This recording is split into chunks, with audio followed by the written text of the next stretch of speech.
Veamos otra cosa más interesante que puedo hacer yo para resumir un posterior, que es esta idea de simular predicciones. ¿Ya cuál es la idea? La idea es poder usar lo que yo inferí en mi posterior para hacer nuevas simulaciones de mis datos.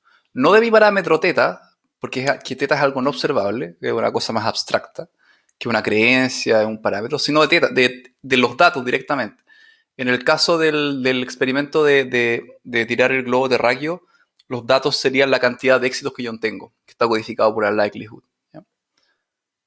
Entonces, ¿para qué esto es útil? Porque simular predicciones de datos es para evaluar nuestro modelo de una forma empírica. Entonces podemos, por ejemplo, generar datos simulados y podemos entonces contrastarlos con lo que nosotros pensamos que ocurrió. Entonces y también pueden servir para hacer predicciones en el futuro, sobre todo si tenemos cosas como regresiones. Pero tenemos que siempre recordar que si quiero hacer simular predicciones o datos, eh, no puedo hacer directamente el posterior, porque el posterior es una distribución de teta. Vive en el mundo de teta, del parámetro. Está condicionado por D, pero es una función del parámetro, igual que el prior. Entonces, ¿cómo yo lo podría usar para generar nuevas observaciones que hago con D cola de chancho? Ese es el símbolo para hablar de las observaciones nuevas, que son independientes de las que yo usé para entrenar mi modelo.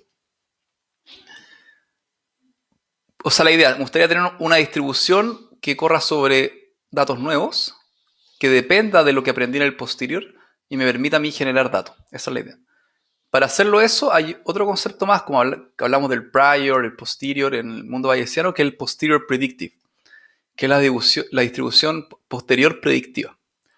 Es un concepto complejo y al igual que la filosofía de este curso, vamos a partir con un ejemplo, vamos a entenderla a nivel conceptual y después la vamos a formalizar a nivel más matemático. Entonces partamos cómo yo puedo usar la likelihood para generar datos o simular predicciones. Eh, ¿Qué es lo que yo tengo? Entonces tengo mi experimento de lanzamiento del globo terráqueo con 6 aguas y 3 tierras, lo que equivale a 6 éxitos. Y el valor de que maximizó el posterior, el map, era 0,67. Ese era el valor que maximizaba mi posterior. Entonces lo que yo podría usar, si yo quiero simular predicciones de D, puedo enchufar directamente este valor de teta, o P 0,67.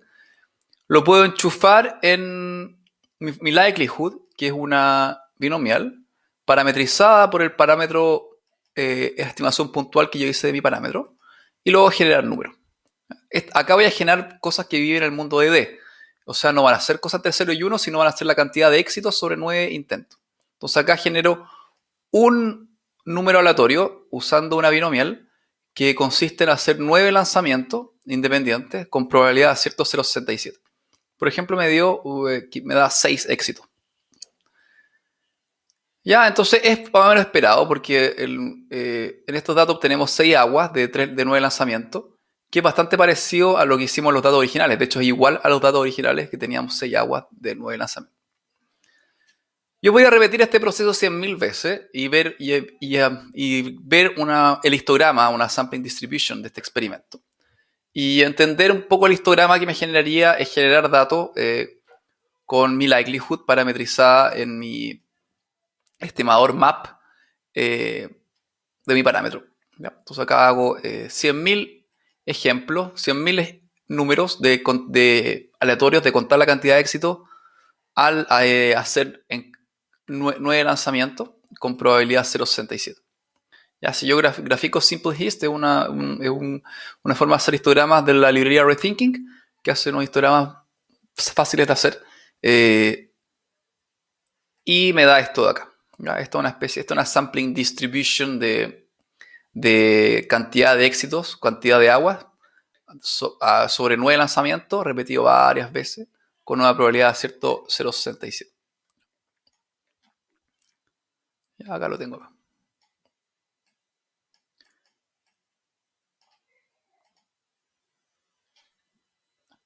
¿Cuál es el problema de esto?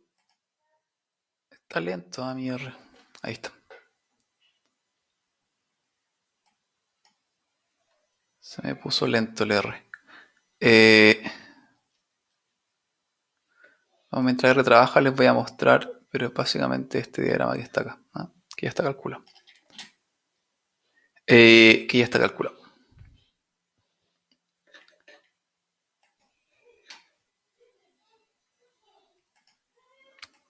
Entonces, ahora que R está, le pego una reseteada aquí, puedo ver el histograma que me genera. ¿Ya? Entonces, ¿qué es lo que estoy viendo acá? Estoy viendo que claramente la likelihood me da una incertidumbre, que no es determinista esto. Y sé que si yo hago 9 lanzamientos del globo terráqueo, asumiendo que la probabilidad de éxito, o sea, que la fracción real de agua es 0,67, tengo variabilidad. ¿Ya? La mayor cantidad de veces voy a obtener 6 aguas, pero también puedo obtener 7, 5.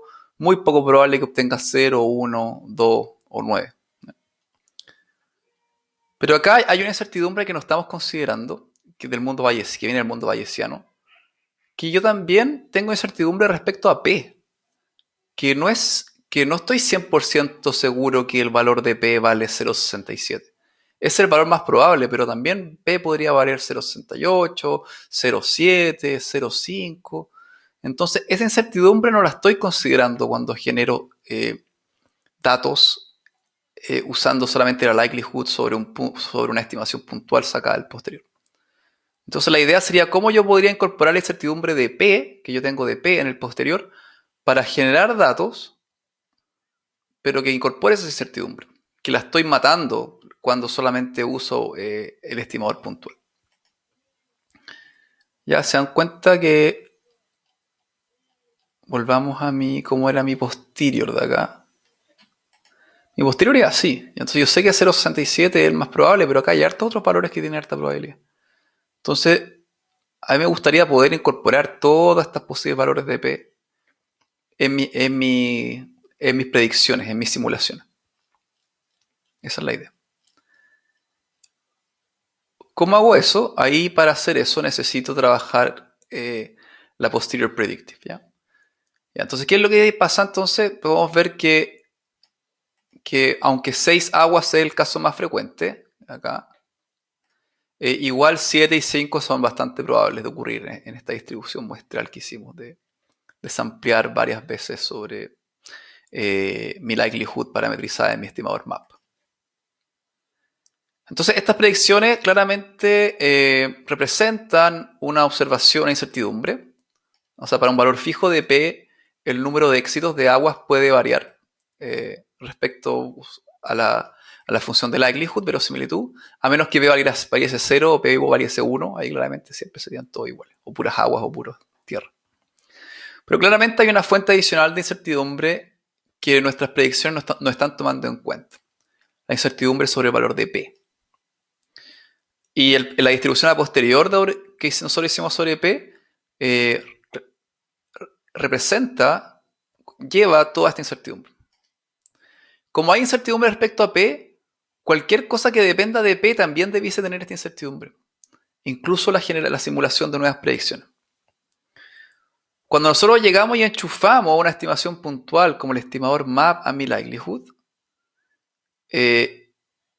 para generar simulación de nuevas observaciones, estamos perdiendo esta información. Entonces la idea es cómo de la posterior predictive distribution es, de cierta manera, es parametrizar mi likelihood con mi posterior y así obtener algo como esto, pero que realmente considere todos los valores de P que P pudiese tener. ¿Ya?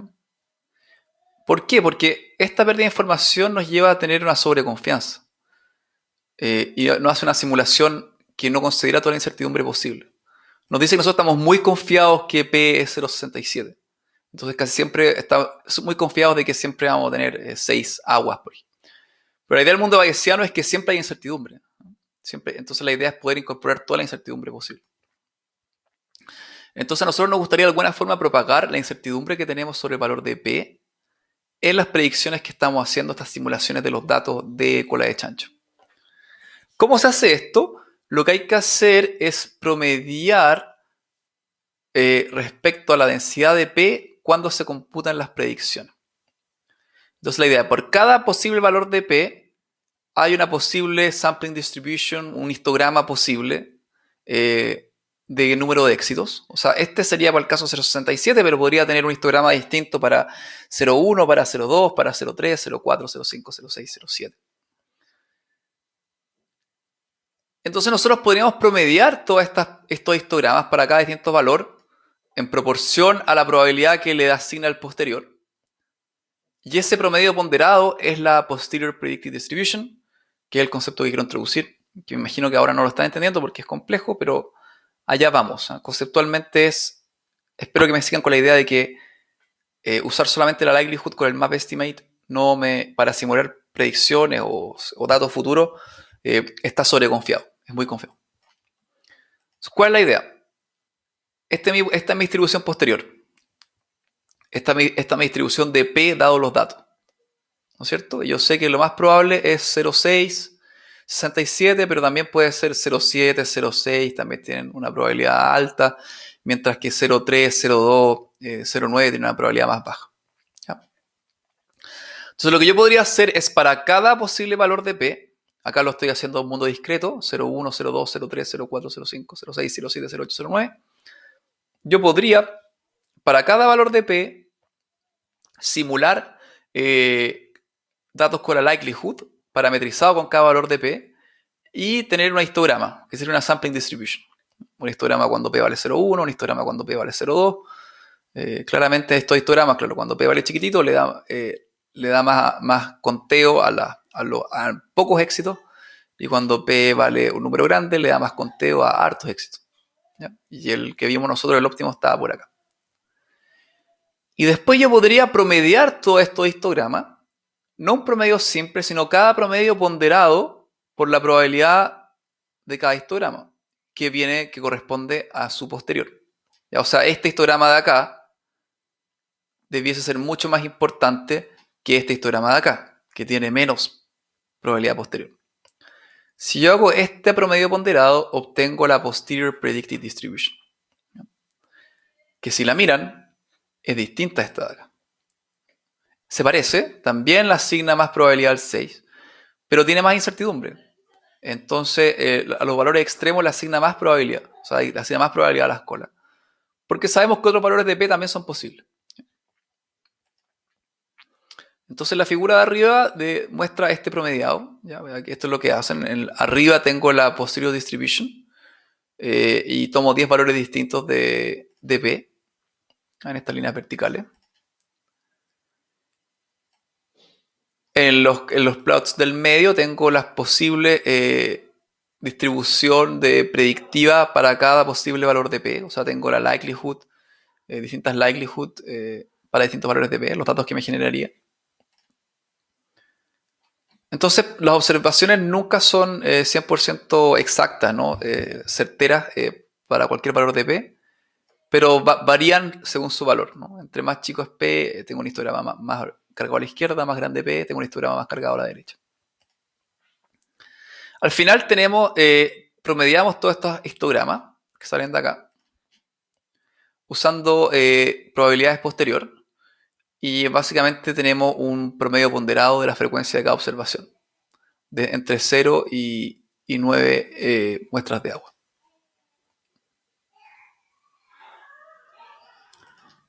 ¿Ya? Promedio de todo esto. Y tengo esta Posterior Predicted Distribution de cantidad de éxitos que podría tener entre 0 y 9. Esta distribución es distinta al posterior. ¿Se dan cuenta? Porque corre sobre D, o sobre D gorro, D correa de chancho, que son los datos futuros posibles.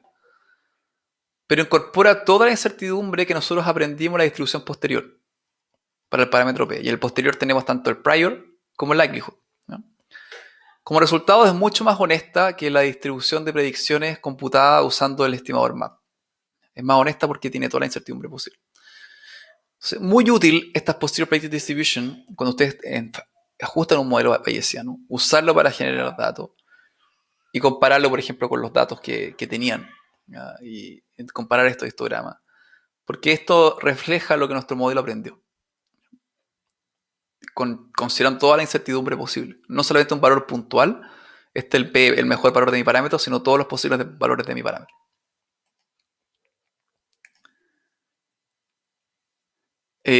¿Por qué es importante trabajar con la Posterior Predictive Distribution? Porque cuando nosotros generalizamos las predicciones usando el estimador MAP, nos puede llevar a creer que el modelo es mucho más consistente con los datos de lo que realmente es. Porque nosotros sabemos que además, que siempre, aunque haya un map, un máximo posterior, sabemos que otros valores de P también puede ser altamente probable. Y esta ilusión viene del botar a la basura toda la incertidumbre que tenemos sobre el parámetro. Y que básicamente estamos diciendo, cuando hacemos eso, generamos datos con la likelihood evaluada en el estimador map, estamos diciendo básicamente que ese valor map tiene 100% de probabilidad. Y en verdad la posterior puede ser muy distinta. Por eso entonces las predicciones simuladas con el estimador MAP tienden a agruparse mucho más concentradamente, ¿ya? Una distribución mucho más delgada. ¿Cómo podemos simular predicciones usando la Posterior Predictive Distribution en R? Es bastante fácil. Gracias a que R tiene esta notación vectorial, es bastante fácil. Lo único que tenemos que hacer es reemplazar el estimador MAP con muestras de nuestro posterior. ¿Ya? Entonces, voy a RBinom de generar datos con la binomial, pero acá en vez de darle un 0.67, le doy un vector. ¿Ya? Entonces, un vector de muestras. De hecho, este vector es del mismo largo que la cantidad que voy a generar. Entonces va a hacer que cada binomial, cada ejemplo lo va a generar va a ir iterando, va a ir sobre una muestra distinta del posterior. Como esta muestra es proporcional al posterior, los valores más probables van a aparecer más veces en samples y los menos probables menos veces. Y eso es equivalente en el mundo teórico a hacer el promedio ponderaco. Entonces, simplemente con esto, para cada valor de las muestras se va a generar una observación binomial. Y entonces, cuando promediemos todas estas binomiales en un histograma, por ejemplo, estos van a aparecer como los samples ocurren en proporción con su probabilidad posterior. Las observaciones básicamente están promediando sobre el posterior. Estoy haciendo esto, pero de una manera mucho más implícita. ¿Ya?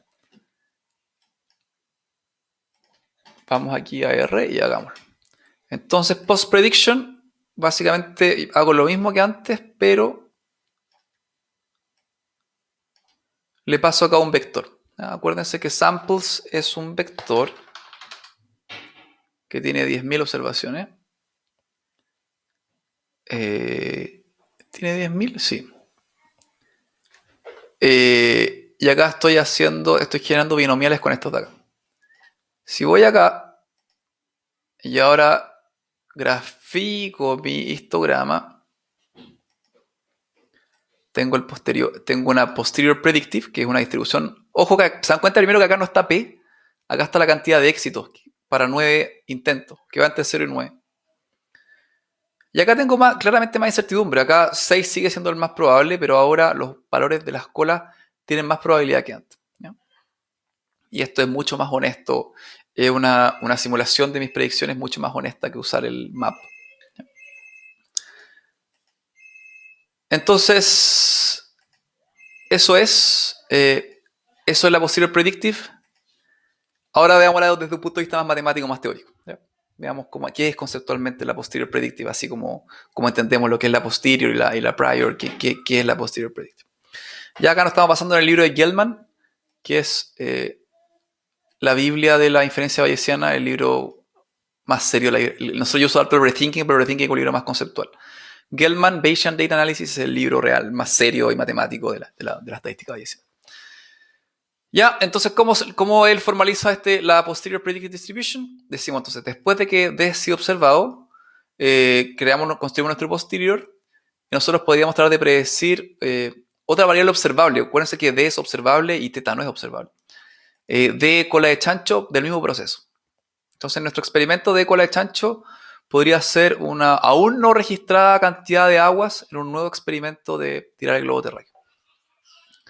Entonces, la distribución de D cola de chancho dado D es la Posterior Predictive Distribution. O sea, una densidad de F de D cola de chancho dado D. Es posterior porque está condicionada en los datos observados. Y es predictive, ¿ya? A diferencia de la posterior a secas, porque es una distribución sobre los datos D observables, no sobre el parámetro, ¿ya? Entonces es distinta al posterior.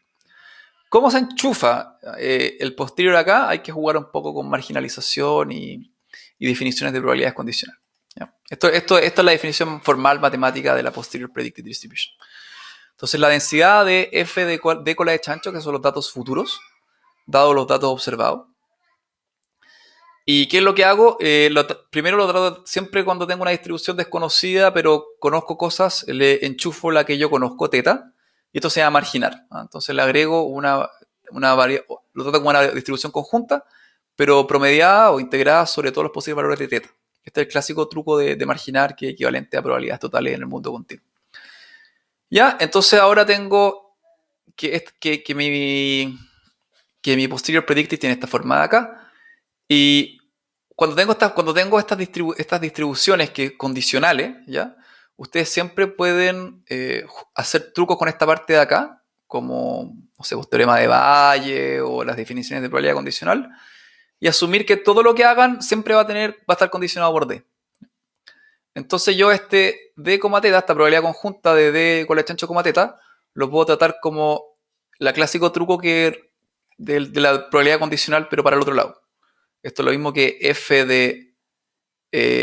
de cola de chancho dado teta por f de teta. ¿Ya? Y ambos condicionados por d también, porque d estaba antes acá. Ese es el truco que hago acá. ¿Ya? ¿Y qué es el último? Entonces acá me está apareciendo, lo bueno que acá me apareció el posterior. Que es esta idea de promediar sobre el posterior. Y después el último truco que hace es que asumen que d cola de chancho y d son independientes cuando yo sé el parámetro. Eso se llama independencia condicional, que lo vamos a ver más adelante, un concepto más complejo. Pero se hace ese supuesto, y entonces mi posterior toma esta forma de acá, ¿ya? Que es una integral de la densidad de los datos nuevos dado teta por el posterior. ¿Ya? Y eso integrado sobre todos los posibles valores de teta, que es equivalente a promediar sobre todo el posterior. O sea, tengo una likelihood evaluada en un teta promediando sobre todos los posibles valores del posterior. O sea, tengo una binomial, en mi caso sería una binomial parametrizada, en vez de por un p fijo, por una beta, que es el posterior de mi teta. ¿Ya? Esa sería la forma teórica de ver.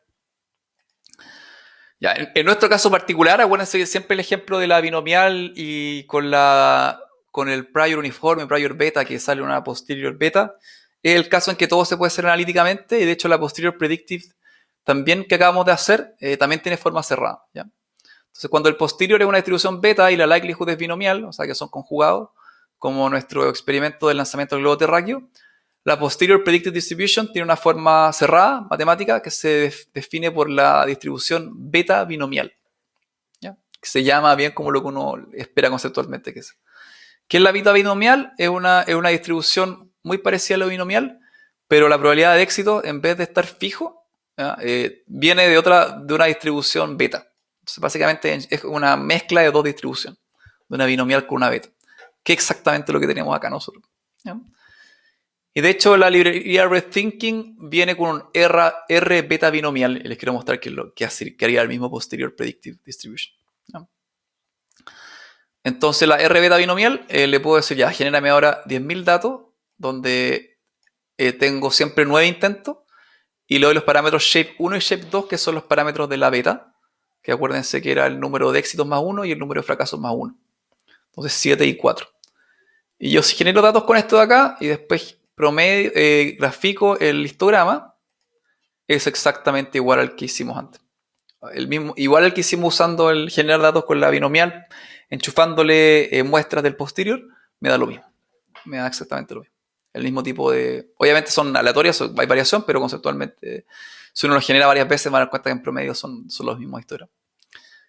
Ya, entonces esto es para que entiendan si alguna vez ven que la beta binomial y conceptualmente esta posterior predictive distribution. ¿Ya? Para mí uno de los conceptos más complejos en inferencia bayesiana es entender la posterior predictive, pero es muy útil porque nos lleva al conocimiento del posterior al mundo de los datos que son observables D.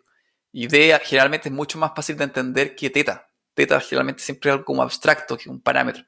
Pero los datos son cosas tangibles. Entonces, a mí me gustan visualizar y graficar la posterior predictive porque te lleva a algo mucho más tangible, toda la incertidumbre que está representada, codificada en tu posterior. Ya, le ejecutemos el código igual de esto. Estar acá. Entonces acá hice con la beta binomial esto de acá. Y uno puede jugar y hacer el histogram. Lo interesante de esto es que uno podría jugar con esto, ¿no? Podría decir qué hubiese pasado, por ejemplo, si mi posterior hubiese sido uniforme, o sea, que hubieras aprendido, por ejemplo, ¿ya? Que digo en verdad que todos los valores de P son iguales son iguales que lo que yo tenía partido en mi prior. De hecho, uno también puede hacer un prior predicted distribution, que en vez del posterior pongo el prior acá. Entonces uno puede ver un poco qué es lo que creía uno antes, ¿eh? Pero desde el punto de vista de los datos. Entonces, por ejemplo, acá puedo generar esto de acá y mi histograma es así. O sea, me dice que en verdad la cantidad de ceros, 1, 2, 3 es súper uniforme. ¿Ya? O podría uno haber tenido acá una cosa en que yo asumía que había más tierras que agua. No sé. Que tenía 4 y podríamos poner un 7 acá y un 4 acá y me daría otra posterior predictive.